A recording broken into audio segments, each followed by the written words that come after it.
L'histoire de la Bible commence dans un lieu où le ciel et la terre ne font qu'un, le Jardin d'Éden. En ce lieu, Dieu établit son image, Adam et Ève, qui seront les prêtres royaux de Dieu et gouverneront toute la création au nom de Dieu. Et toute cette scène d'ensemble est appelée la bénédiction de Dieu. Mais ils sont égarés par une créature trompeuse et sont exilés de cet espace donnant accès au ciel sur terre et perdent leur statut de prêtres royaux. L'humanité sombre alors dans la violence. Mais Dieu promet l'avènement d'un futur descendant qui vaincra ce trompeur en le frappant à la tête, tout en donnant sa vie pour que le monde entier puisse à nouveau connaître la bénédiction de l'Éden. Cette promesse est transmise à Abraham et à sa famille, d'où sera issu ce prêtre royal. Cette famille s'agrandit et devient un peuple nombreux. Et c'est ainsi que Dieu invite toute la famille d'Abraham à devenir un royaume de prêtres. Dieu viendra vivre parmi eux dans le tabernacle, et c'est là que les prêtres d'Israël feront leur office.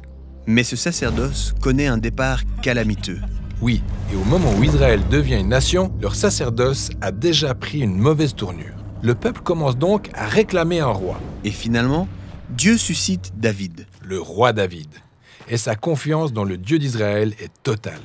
En fait, avec l'aide de Dieu, il triomphe de l'ennemi le plus puissant d'Israël. Tout cela sans armes appropriées et sans armée. Peu de temps après être devenu roi, David se rend sur les hautes collines en plein centre des tribus d'Israël et y établit la capitale, Jérusalem, connue aussi sous le nom de Sion ou la cité de David.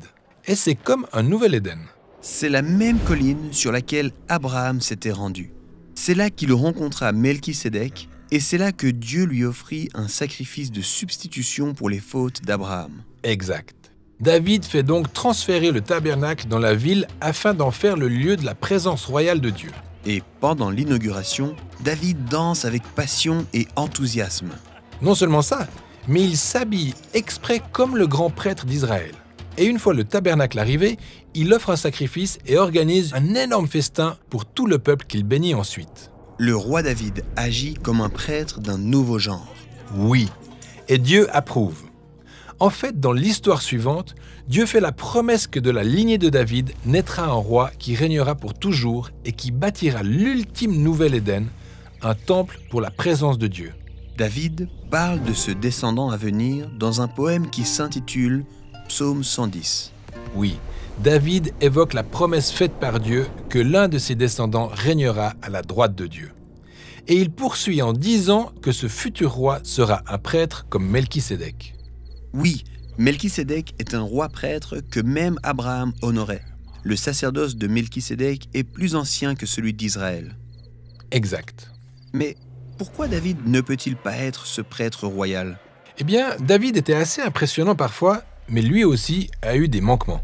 Il a couché avec la femme d'un de ses soldats, puis pour dissimuler la vérité, il a fait tuer cet homme. C'est horrible. Ça l'est. Et ces manquements se sont poursuivis, jusqu'à un moment clé où les ennemis d'Israël ont menacé d'attaquer. Et malheureusement, David ne fait pas confiance à Dieu pour le délivrer comme ce fut le cas à ses débuts. Exactement. Il recense tous ses soldats. Il s'appuie sur sa propre puissance au lieu de faire confiance à Dieu. Et donc Dieu n'est pas content. Il fait subir de graves conséquences à Israël. Et David répond en s'abandonnant à Dieu et en offrant sa vie comme un sacrifice de substitution pour le peuple. C'est à l'image de Moïse qui s'est offert pour les péchés de son peuple. Et ça rappelle aussi Isaac, qui a été offert pour les péchés d'Abraham, mais pour qui Dieu a fourni un substitut. Je vois. Il y a donc un schéma qui se dessine ici. Exact. Et c'est ce schéma qui nous conduit à l'histoire de Jésus.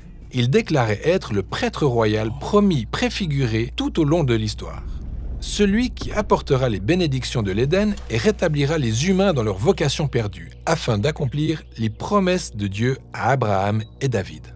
Et c'est son histoire que nous allons voir prochainement.